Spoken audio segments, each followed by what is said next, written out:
What's going on, Hokie Nation? Welcome into this week's edition of the Tech Sideline Podcast.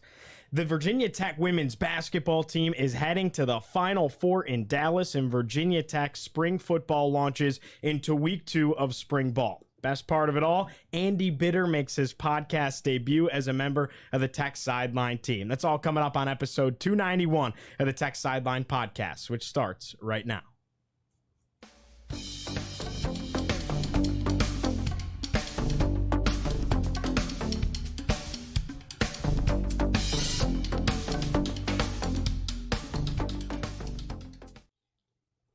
We record on Wednesday, March 29th, 2023 from our high-tech studio at the Virginia Tech Corporate Research Center right here in Blacksburg, Virginia. We welcome you in, whether you're listening on Spotify, Apple Podcast, or wherever you consume your podcast, or if you're watching on YouTube. If you do happen to be on YouTube, make sure to like and subscribe while you're there, and also turn on the notification bell so you don't miss any future TSL content.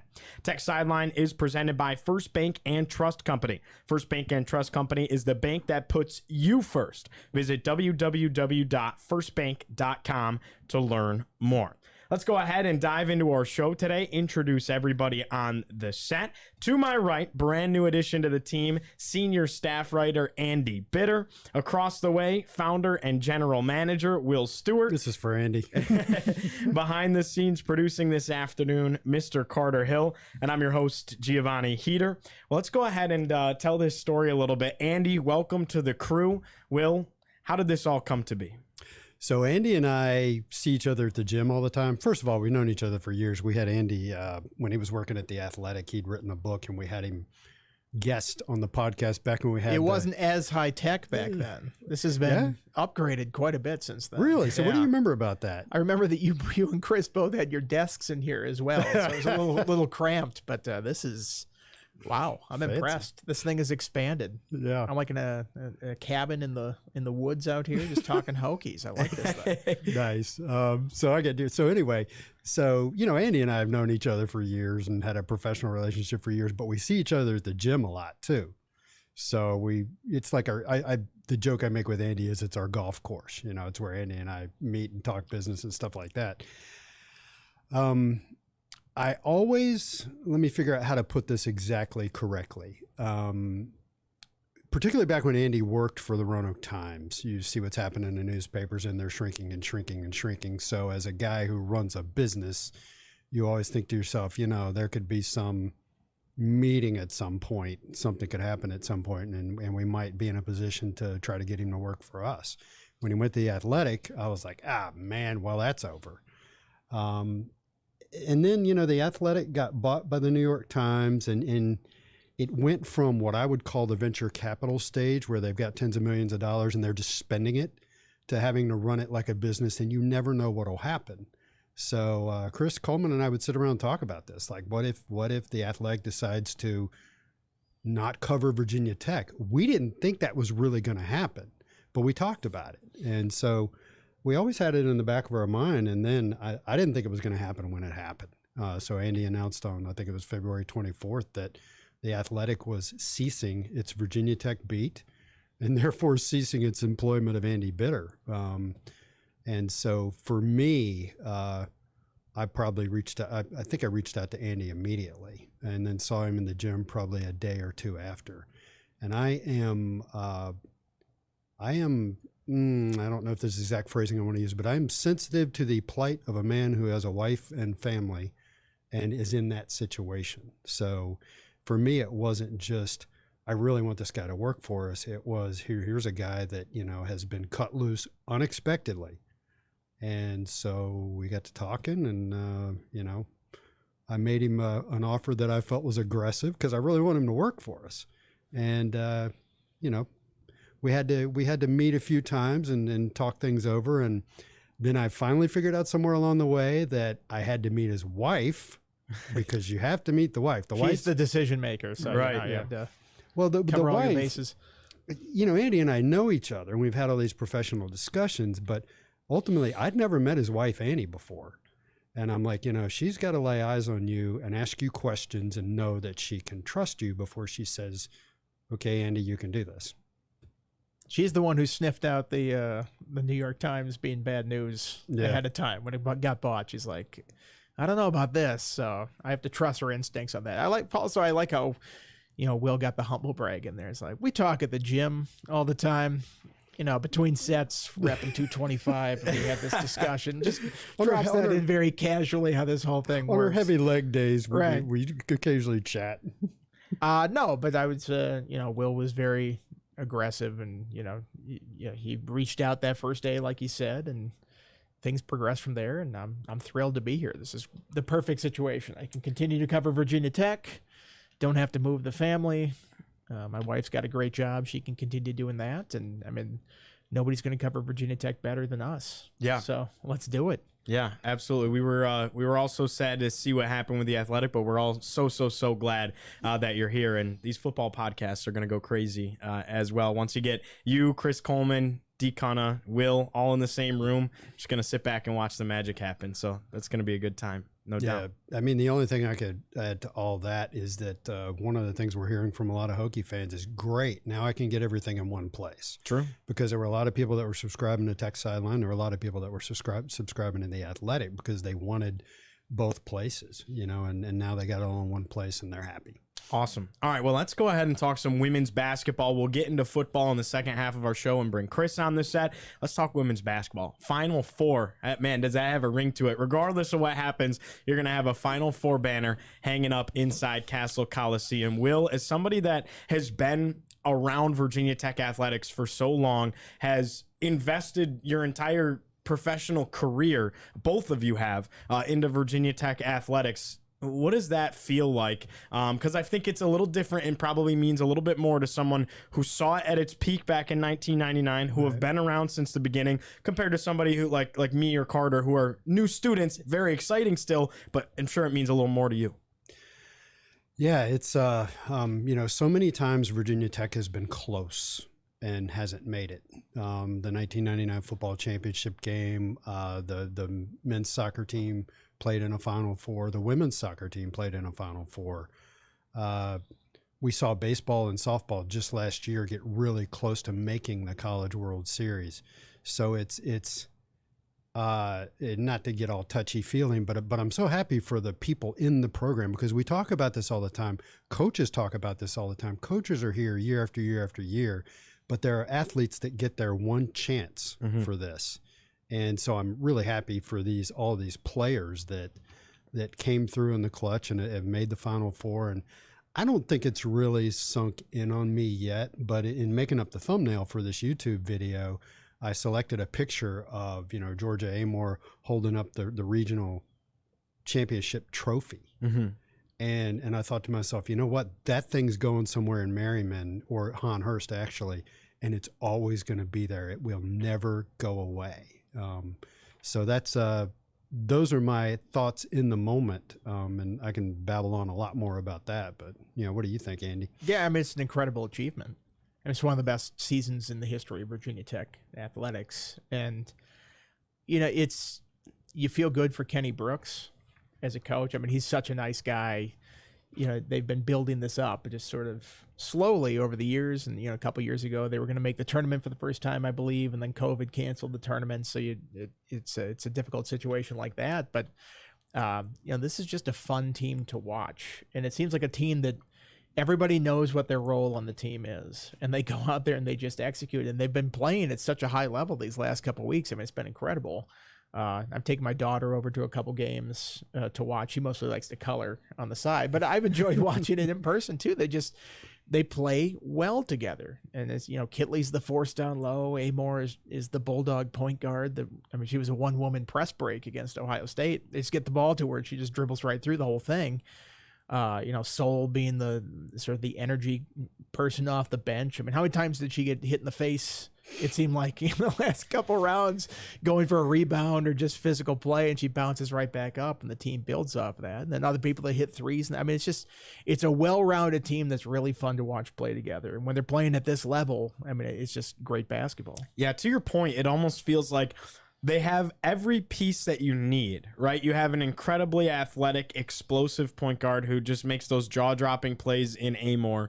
And then you have Kitley, who's your player of the year and that like keystone player that's like your star of the team. And she's one of the best centers, if not the best center in the country. But then you have your role players like Deasia Gregg. Kayla King is your sharpshooter. She's not going to do it off the dribble, but working off the ball, she's almost always going to be open if you need her to get open for a shot. And you mentioned Taylor Soule, and it's like, and then you have that sixth player off the bench when you need Kiana Traylor to come in and play big point guard minutes. It's like there's not a missing piece. It has kind of all the puzzle pieces to put together a championship caliber team. Would you agree? Yes, but it's, to me, it's not just the melding of individual talents and things like that. Something happened to this team mentally about 2 months ago, and you can see it. You can see it in the way they play. You know, you referenced that 99 Sweet 16 team, and I went back recently and read my recap of their round of 32 victory over Auburn. Auburn was a 5 seed, Tech was a 4 seed. And the thing I remember about that game is that Tech just came out and just blasted Auburn from the get-go. Everybody remembers this. Everybody who lived through that remembers the stars of that team. But it was interesting to read my game recap, and there were a couple of players whose names I'd forgotten, and I actually don't remember them right now in the moment, who hit three-pointers when that game started. Boom, boom, boom, boom, boom, like this. And that was just the mentality that team had back then. And I see the same thing in this team. And I'll get into some stats here in a minute, but just it boils down to stuff like Kayla King scoring 12 points in the first half. Yeah. And providing production when it's needed, but they're not intimidated by anything. And to me, the number one person that's the ringleader in that is Georgia Amore. Everybody, you know, the announcers are always saying it about how she thinks she's the best player on the floor. Kenny texted her and said, "Who's the best player in the game?" She's like, "Me." That's not just a cute little thing she does. She really believes that, and she plays like it. I appreciate how every time they interview her after, it's not a cockiness, but there is a confidence to her, which I think is warranted when she's putting up the numbers she's putting up and making the plays she's putting up. Speaking of Georgia Amore, I wanted to ask you guys about, she appeared to get hit in the jaw with a shoulder. I mean, I thought she was done. The way and the way she got up and the way she was assisted off, it was very like football player like Tua Tagovailoa earlier this season. I was like, she honestly, to be honest, looked like she had some form of a concussion or something. She did not look right, and ends up not being the case. And the toughness of her to come right back in, but like, what is this team without her? And what is going through your head in that moment, Andy? Well, yeah, you see her sort of wobbly as she gets up, and of course, everybody goes to the same spot in their mind with the concussion thoughts these days. And you got to make sure she's all right before she comes back in. I guess she's rugby tough or something. She's from Australia, so she plays rugby. Yeah, that was a moment of panic, I think, through the fan base that goes, "Oh man, if you don't have her, how are you going to do this?" 'Cause I think she and Kitley play so well off of each other. Yeah. And I know they do that podcast together. I think they play off each other well on that too. But just personality wise, I don't feel like Kitley is just like the in your face kind of person. But Amore will just try step back threes all the time. She's not afraid to do that kind of stuff. She's very aggressive like that. So I think they're just an excellent pairing like that. But yeah, when I saw her kind of wobbly like that, I'm going, oh no, how are you going to break this press without her? And then she comes back and she was fantastic the rest of the way. Yeah, the texts started flying. The message board comments like, "Oh man, it's over." Yeah. They've had such a great year and it's over. And then they show the clip of helping her to the locker room, and you're like, but then she comes right back out. I just don't know how you go from point A to point B so quickly like that. It did not look good. But I actually texted my brother. He's actually a UVA graduate, but he's really enjoyed watching our women's team. And I said, wonder if she'll remember this game tomorrow. Like, even when she was back in and playing well, I was like, wonder if she'll remember it, and it's funny, not funny. Right. And I don't think anybody's even going to explore that territory, but that was pretty remarkable to look like that and then come back in and play that well. You could tell she was okay though, because one, the way she was celebrating, and then after the game, I mean, she's celebrating like if your head hurt, you're not going to be screaming your head off and jumping up and down. And in the interview, she's laughing. Like, she was fine. She was very clearly fine. Yeah. and she played like her normal self. It was just a scary minute there, but glad she was able to come back. And how about, I mean, she goes like the first 2 minutes she's back in, hits a 3 in their face on the run. How about that step back 3 to end the third quarter? I feel like in that moment, that was when you're like, all right, Tech just won the game. Is a dagger moment. Yeah. I mean, they cut it down a little bit, and that was really the first breathing room I think either team had in that game. So you go into the fourth quarter, and I know things tightened up against Tennessee at the very end of that game, and you wonder, can they do the same? Ohio State, they've got this excellent press that maybe could create some problems, but she hits that. It's just like, it's got to be deflating for the other team that you work so hard to stay within range, and then boom, a 3 right at the end. And it's always a step back. She's got that step back thing, and I think that's even more demoralizing because it's like, oh man, she just made it 3 feet longer and she still nailed that 3-pointer. Right, and she like danced around the defenders. Will, I know you have some interesting stats for us on this Ohio State game. Oh, I got a couple things I can talk about. Number one, I wrote about when they won the ACC championship. I wrote about how I went down there to Greensboro to watch them win the ACC championship. Not to hope that they won it, but I knew they were going to win it. I didn't feel that way going into this weekend's games. Tennessee was playing really well. And if you get past Tennessee, there's UConn right after that. And they're on a roll. And I told a couple people, I'm like, it's been fun, but I can't see them winning this and making the Final Four. And then they played Tennessee, and I thought Tennessee looked they had a deer in the headlights look. I don't know what Tennessee was thinking or where their minds were, but they looked completely inept on offense. And Virginia Tech took the lead, and I know, sure, Tennessee made a run by throwing that press on Tech. And then after the Tennessee game, you hear about how great Ohio State's press is. And they were showing some clips of how they anticipate. They don't have a set way of running it. They just anticipate and fill passing lanes. And, you know, when you hear that, in retrospect, what happened is obvious. Well, then don't pass. Just have your point guard just do her thing. And Kenny set it up, and they set picks, and they scraped players off and gave her dribbling lanes. And Ohio State stopped that stuff 4 minutes in. They're like, wow, we're getting our butts kicked. We got to just go back to playing regular basketball. And so it's this interesting mental exercise where going in, I didn't think they could do it. And not only did they do it, they just, I don't want to use the phrase easily, but they controlled both games. So and so let's get to the stats that I told you I wanted to give. I think we all sensed this, but I ran the numbers yesterday. In that win over Ohio State, I thought Georgia played okay in the first half. Liz had 10 points, but I didn't think she played all that well. She had 4 turnovers, and I thought she was struggling with things. And so what happened to me that was really incredible was Georgia and Liz combined for 8. Tech had 48 points. Georgia and Liz combined for 18 of them. The other players shot 9 of 13 from the field and scored 30 points. Kayla King, 12. Taylor Soule, 11. Kitley had 10. Amor had 8. Traylor had 5. Greg had 2. So 30 points from your less heralded players, 18 from your stars, and then in the second half it completely flipped. You had, Georgia and Liz combined for 31 points, and the other players scored 5 points. And I could bore you with shooting percentages and stuff like that, but it was, I mentioned Kayla King earlier, in particular, like who thought going into that game, oh yeah, Kayla King's going to be the difference. And she really was in the first half. Those role players in air quotes, yeah, they've all got their roles.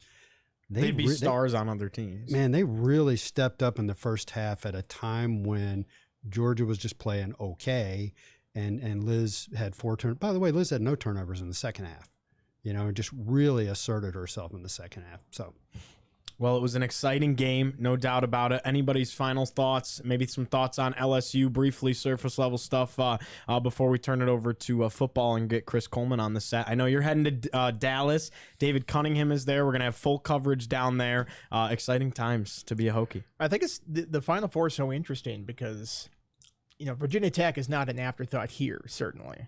This is front and center, them making the Final Four, but you're going to look at all the other teams that are in Dallas this weekend, and I think they could get overshadowed a little bit. They could be lurking a little bit under the radar there. I mean, South Carolina going for back-to-back with Dawn Staley and a perfect season. Caitlin Clark is Stephen Curry of women's hoops. Pete Maravich reborn there. LSU with Kim Mulkey, dressed like Ric Flair circa 1984. Like, these are like big personalities and like flashy teams there. And then there's just sort of solidly good Virginia Tech. Like, they don't quite have that, star appeal there. And that might be advantageous going to a situation like that, where you're not going to go down there and everybody's talking about you and everybody is, the cameras are all about you there. I mean, you're going to get some of that because it's the Final Four, but I think if Kenny plays that right down there, he could use that to his advantage. I think I put this on our message boards, and I may have tweeted it. I think the world needs a Georgia Amor Caitlin Clark final. The world doesn't know it. The Zach Mackey Bowl. I could not agree more. Did you see the stat that I think Kelly Gramlich tweeted out that they're like 1 and 2 in the NCAA tournament in 3-pointers made. It's like 20 and 19 or something like that. And I think the record's like 22. I might be misstating that fact. But Amor and Clark, they're both right on the cusp of it. It would be one of the best matchups, in women's basketball, national championship. Like, that would be insane. Yeah, and usually watching this when I want Virginia Tech to win because I cover them and it's good for business, among other things. I can't quite find the phrasing I'm looking for, but I'll cut to the chase.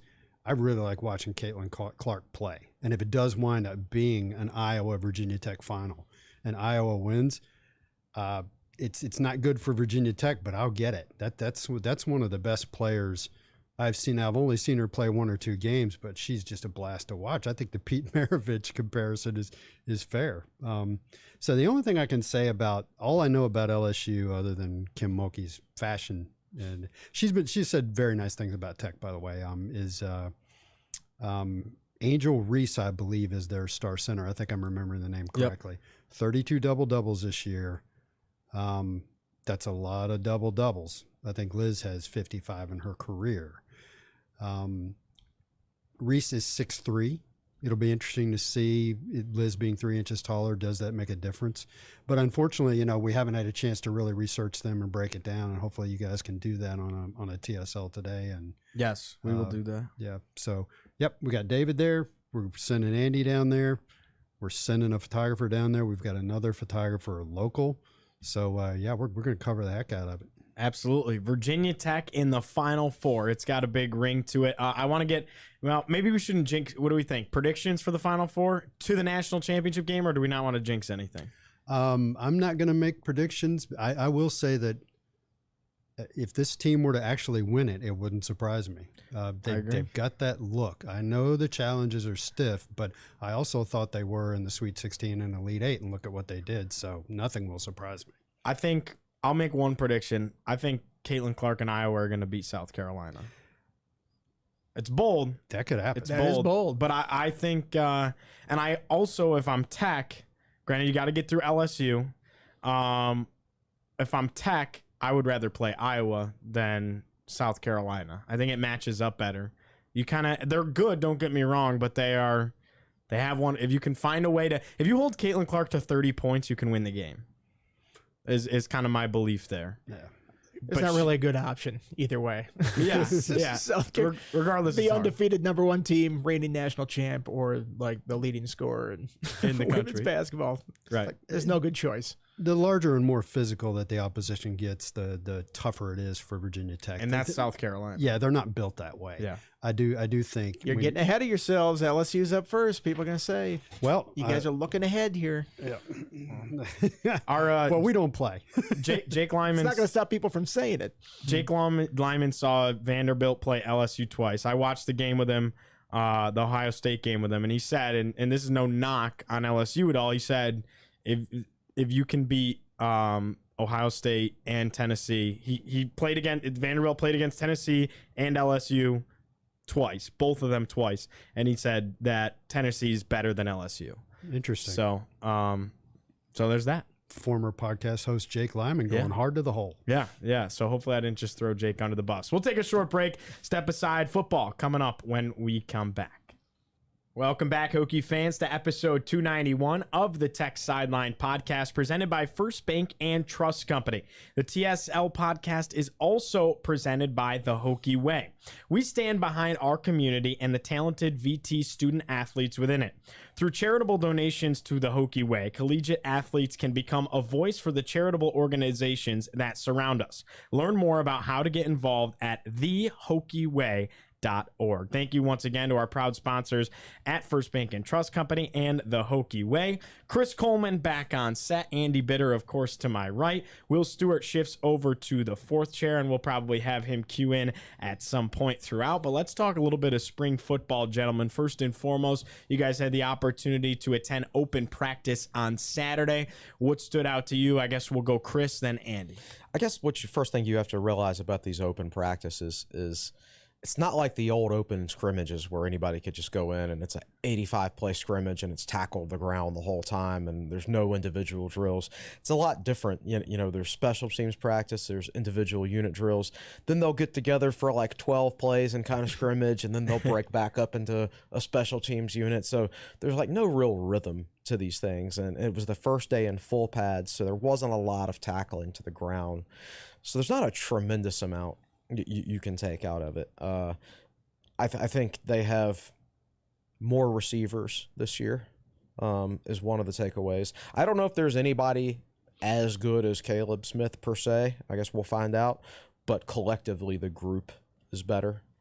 And there were a number of guys who were out with like little minor injuries and things like that. But I think overall they have more team speed. At least they think they do. I think they have better options, more options at cornerback now. We'll talk about quarterbacks a little bit later. I know that's what everybody really wants to talk about. Yeah, we'll save that for the end of our segment today, so keep tuning in. Andy? I think I would always just caution people this early in spring not to draw too many firm conclusions. I know people like to parse through the quarterback. How many completions did he have in this scrimmage? It's like this is the first time in the stadium. You know, they're still working on situational stuff for the first time. So pump the brakes on some of the hot takes and some of this stuff right now. You know, I agree with Brent Pry that I think this team is just deeper across the board. I just think there are more guys that maybe they can trust to put in a game this season, which, you know, last year they were playing a lot of guys out of necessity and playing a lot of guys more snaps than they probably need to be playing on a necessity. Just they didn't have the depth there. And I'm not saying all their depth problems have been shored up. You look at the offensive line and it gets young very quick in the starting lineup. I mean, it's a young group there, even younger on that second team. But I just think you look at receiver especially. You know, I think linebacker, it's some interesting guys. I know there were a lot of guys out, but I think they have some interesting guys there. You know, running backs, they've got a deep group there with Tootin coming in as well. So I just think there's more options this year that they can turn to when things aren't going right. And, you know, I thought, you know, the best part of practice was right off the bat. They do this one-on-one. They took everybody down into the end zone. So we media all go down to that thing too. We sort of are perched above it, that little stair step part of the stadium. So we're right above this whole thing. They're lined up on the goal line, and they do one-on-one matchups between the receivers and defensive backs. And the very first one, Brent Pry calls up Mansour Delane on defense and Jalen Lane on offense. They snap it. Jalen Lane comes a couple, you know, kind of stutters up the thing, just shoves Mansour back onto his back. It breaks to the inside, an easy touchdown catch. And Mansour's getting up like, "Where's the flag? What is that?" And Pry just like apparently talked to the officials later. He's like, "It was right on the borderline of a flag, but we're going to let it go." And I think that kind of set the tone for the whole practice. And that was interesting to see because that was the best player down the stretch last year for Virginia Tech, Mansour. And to see a receiver come up and challenge him like that, I think it just sort of got the competitive juices flowing on the team. And I'm sure Mansour will try to get him back at some point and probably will, but I thought that was a very interesting way to kick off the practice. Ollie Jennings, we had him on what was that, Monday. That'll air today. He mentioned that specific play. So the other receivers in the room taking notice, and when we asked, hey, who's going to step up besides you in the receiver room, first guy said, "Oh, Jalen Lane's really good." He's really he looks like a powerful guy. I mean, he's not a tall guy, but he's well built. I think he's got some short area burst. I think he's got strength, as he showed on that play. I think you can only be so good without being challenged. Like, it's kind of amazing to me sometimes that, like, Mansour Delane as a true freshman played as well as he did last year when there was really only one receiver on the team that could really challenge him during practice, and he wasn't being pushed for playing time with anybody behind him either. So I think competition helps everybody. I think that's a more competitive matchup this year, Virginia Tech's wide receivers versus the defensive backs. You know, you throw Derek Canteen in there, and I think you've got 3 proven corners in there that can play. And, you know, I don't think that they don't know who's going to start at wide receiver yet, and that's a good thing. Like last year, it was Caleb Smith and sort of everybody else, and they were playing other people like by default. Like, you have to put someone out there.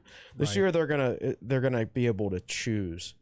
I think they're like you said, more options, and I think options brings out people's like, you know, you have to compete for a spot, and that's going to make you a better player. Well, just specifically with those receivers, I mean, last year, who was the number 2 receiver on the team? I mean, it was Dawan Lofton. I think technically speaking, he caught the second most passes. Yeah, out of the receivers. Jaden Blue didn't quite have the season that people thought he would. I mean, you think about the terrible circumstances he went through in the offseason that would be difficult for anybody, let alone somebody even as mature as he was. But this year, you know, Felton, Jennings, Lane, all here as transfers. Lofton coming back. I know he didn't practice the other day. He's an option. Gusnell looks like a different body type altogether. He looks like he dropped 15, 20 pounds. He looks a lot faster, more athletic. He caught a touchdown pass early in the back of the end zone in that little one-on-one drill against Dorian. And then did a backflip as a celebration before, and he pulled it off pretty seamlessly. So that's an athletic guy. I don't know that necessarily means he's going to catch a ton of passes, but he just looks better physically right now. And you know, I had Tucker Holloway to that mix because I think he's a lot more confident and a little more physically developed than he was last year as a freshman. He didn't get much run as a receiver last year, and obviously made that big impact on punt returns, but I think he could be somebody who could get in there too. Well, you had the opportunity to sit down on Saturday with Felton Mines, yesterday with Ron Crook. He's a new addition to the staff. So between the two, I guess we'll start with Felton Mines on Saturday. What did they bring to the table in their short bit of media availability? Fontel is always a good interview. I think he just feels a lot better about his group this year. I feel like there was nobody with the physical ability of Felton on the team last year. Like, there's a couple times you're trying to get used to new numbers and everything like that and new players in the spring. So you got your roster and then you see somebody and you're like, who is number 9? Oh, that's Felton. He's tall. He stands out. Yeah, he stands out. He looks the part. He looks like a big outside receiver that you would like to have. Switch and eat. Yeah, Christian Moss, I think, has changed his body. He's had a good offseason in the weight room, and he's got a chance to get in the mix as well. When Brent Pry was on our podcast earlier this year, when I asked him who were the guys that have stood out in the offseason strength program, and I think maybe the first guy that he mentioned was Christian Moss, about how he's more consistent with his work ethic and has really changed his body and things like that. So I think Felton Mines, I bet he feels a lot better. I bet when he goes and watches the film after a practice, he feels like he's got more dudes, so to speak, now. Well, just a note on Moss. Pry said before Christmas break that Moss came into his office, and he said this in front of the team a couple of times where he's really singling him out. He's like, I thought he was coming in to quit. And he came in, he's like, I'm going to, rededicate myself. I'm going to be better than ever. And he, the winter workouts, he's telling that story to everybody because he was standing out in that whole thing. So I don't know what kind of impact he could have this year, but I think he's another one that you could add to that mix that's a much deeper group than they had last year for sure. Yeah, I remember specifically that was the biggest part of the Brent Pry interview that stood out to me, was that Christian Moss story. Thought he might be coming in to quit, and then he said the other thing too is he's like, all right, it's one thing to say it, but now I'll believe it when you actually do it. He's done it. The boss man over here giving the wave. What do you got in the fourth chair? I just want to encourage people. You mentioned that we're going to post the Triumph Spotlight with Ollie Jennings today, Wednesday, and I want to encourage people to watch that. First of all, he's a good interview, got a good personality. We were talking about Georgia Amore earlier. And Jennings is the same way. He's confident without being cocky. So it's an interesting watch. And in general, I would encourage people as much as possible to watch these Triumph Spotlights and hear the athletes talk and kind of share their experiences and get to know them a little better. Real nice guy. Yes. Large individual. Like the other day when we were watching practice, it's interesting. They threw a pass to number 0, and I hadn't looked at a roster, and I thought that's probably Ollie Jennings, and plus he's got a really sweet necklace you need to see.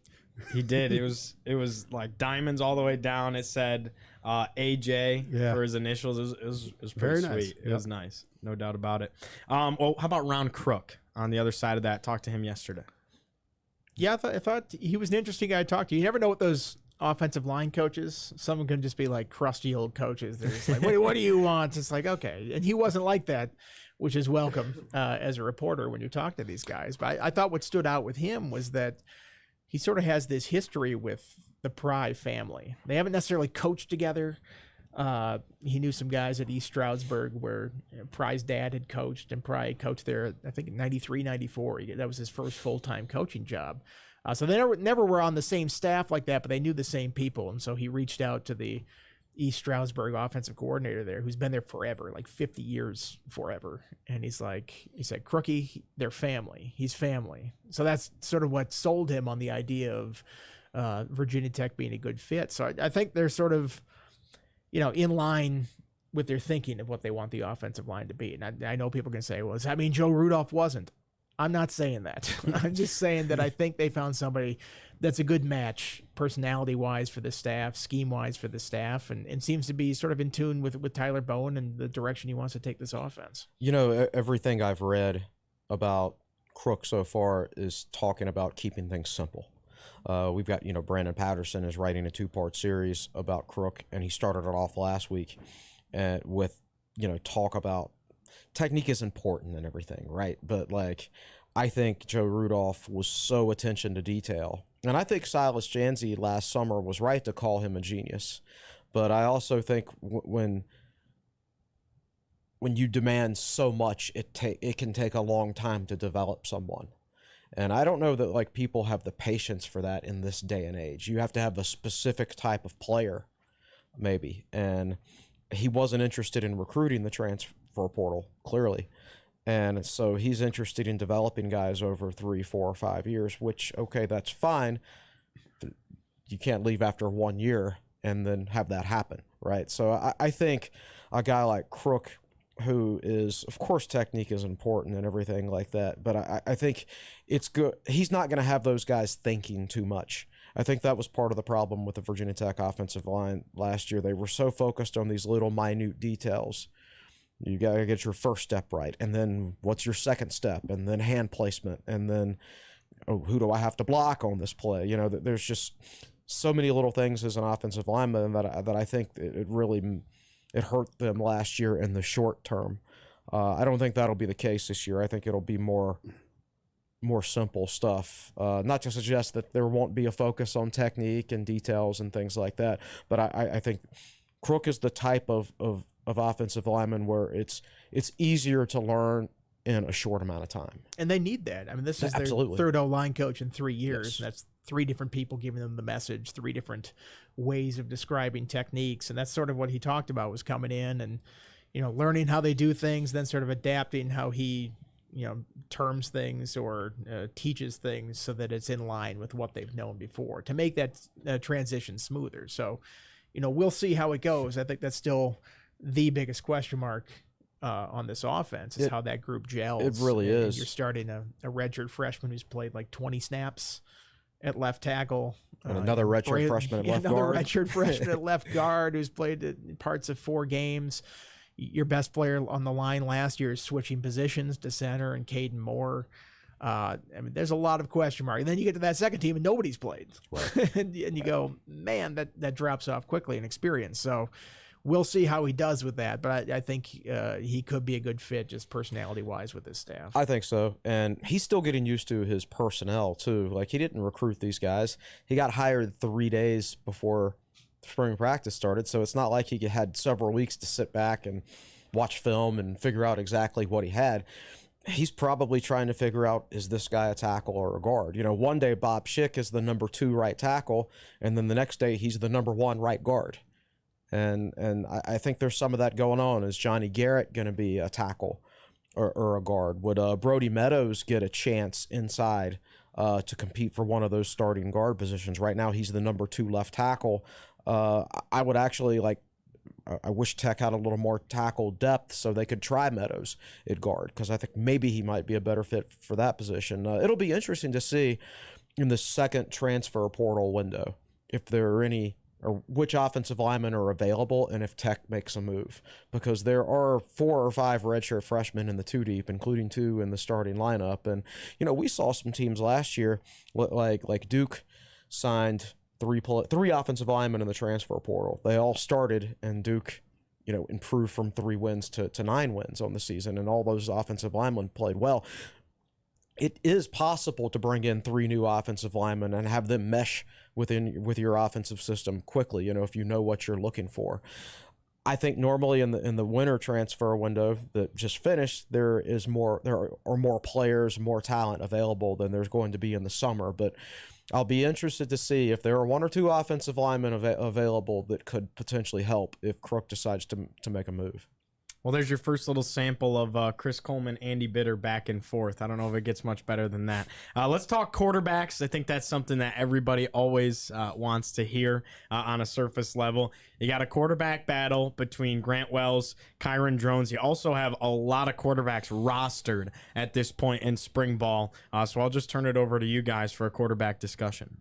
Yeah, well, something's got to give at quarterback. I can't imagine they're going to go into the season with 6 quarterbacks, scholarship guys on the roster, and perhaps the transfer portal solves that dilemma after spring if somebody doesn't like their standing, or somebody position switch possibly. I know Devin Farrell's not prototypical size, and they've talked about his positional versatility in the past, but it seems like him and Taj Bullock are sort of neck and neck still for that 3rd spot, or at least the 3rd guy taking snaps. I thought the thing I was struck by most at practice, and again, I caution, this is early in practice, so this is just sort of first impressions, was I thought Wells threw the ball very sharply the other day. He was on target, short, compact motion, and this is thrown against air all the time, mind you. This is not, in the face of pressure or anything like that. And, Kyron Drone comes in there, a little bit longer delivery, kind of loops the ball down. And, I'm no mechanics expert by any means, but I know that you try to shorten up the throwing motion. Not quite as on target as Wells was. And I think Pry said as much afterwards about, Wells being pretty sharp with his throwing, Drones helping in other ways. But this is spring practice number 5 or 6, and I would expect that to be the dynamic between the guy who's been a starter in college for 3 years, was in the system last year, has a comfort level here, and the guy who is, barely played 2 years out of high school. Great tools and everything with Kyron Drones, but it's going to take him a while to adapt here and sort of find his groove as a thrower. So that's sort of where I would put the initial setup of the quarterback race, and it's going to play out over the next 4 or 5 months here, but that's sort of a starting point, I would say. I think when you look at Wells versus Drones, Wells has played over 2,000 more career snaps. He's thrown over 1,000 more passes in his career. He's 2 years older, and he's got 1 year in the system. Like, if you thought Kyron Drones was going to be close to Grant Wells on the depth chart after 5 or 6 practices, then that's not a Drones issue. That's your expectations being out of whack because of his high school star ranking, right? He's a very raw player. He completed 49% of his passes as a senior in high school. He's just learning the system. He's got a bunch of new teammates that he's throwing to that he's never played with before. He's adjusting to new coaches. Like, unless he's Superman, he was not going to make a run up the depth chart this early. The spring for him is going to be about learning the system, and then after the spring is over, going back and watching the film, having a little bit of reflection with the coaches. Here's what I need to improve on. Here's what I need to work with. Here's what we want to do offensively, and how can I fit in. Making those improvements over the summer, and then making it a quarterback battle in August. Right now, there's no quarterback battle right now. Wells is the guy because Drones is still learning the plays, learning the system, everything like that. If he's going to compete for the starting job, it's going to be in August because he's so inexperienced. So I think people I think people saw that star ranking when he was in high school and heaped too many expectations on him early on. Like, and I don't think that's fair to him.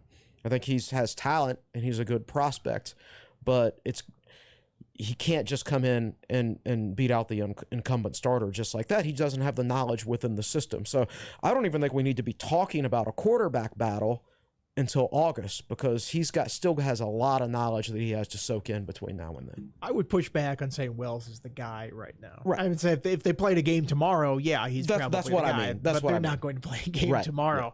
Yeah. Another thing, Drones looks like he's dealing with a little bit of an ankle. He is. Taped up, kind of favoring a little bit the other day. I'm sure that factors in, but I would imagine they finish spring and there's no declaration on the quarterback race. They're going to let this thing play out. To probably, it wouldn't have surprised me 2 weeks before the season. Yeah, that's absolutely. typically when some of these things have gone. Even if it's ostensibly a quarterback battle in the history of Virginia Tech, they would let it play out. I mean, when Gerard Evans got here, everybody's like, it's going to be Gerard Evans. They didn't name him the starter until a week and a half before the season. So I think these coaches, especially in the transfer portal era, where you're like, you want to let these guys compete. And you certainly don't want to declare anything too early and then all of a sudden somebody else runs off to another school because they want to play. And I'm not faulting players for doing that. They want to play. That's something that they want to do. So as a head coach, I think you've got to keep that open. You've got to keep options there and make guys believe that they can still win this thing. We saw last year, Brent Pry was later announcing the Grant Wells versus Jason Brown competition than he probably could have.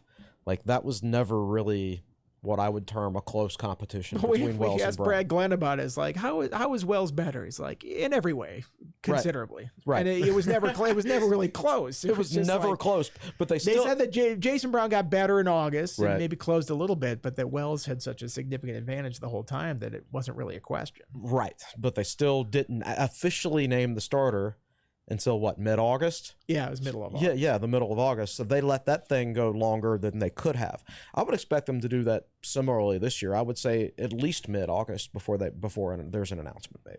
All right, well, what's coming up this week? I know Andy's heading down to Dallas as soon as we wrap up the podcast. Chris, what do you have coming up this week? Will, a lot of stuff to be on the lookout for. It's normal stuff for me. I will sit back here and mind the football fort while everybody else goes to Dallas. So it's going to be, I believe Brandon Patterson should have his part two about Ron Crook tomorrow.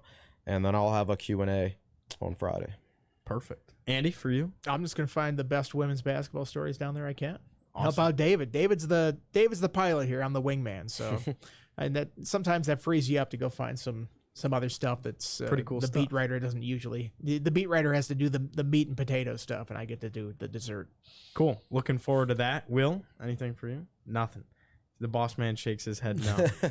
Just paying the bills, man. No need to speak. All right. Well, that wraps things up on episode 292 of the Tech Sideline podcast. Today's show was brought to you by First Bank and Trust Company and the Hokie Way. Thanks so much for watching and listening. Don't forget to go ahead, like, and subscribe on YouTube. Subscribe to Tech Sideline so that you can get all of our exclusive content, and we'll see you next time on the Tech Sideline podcast.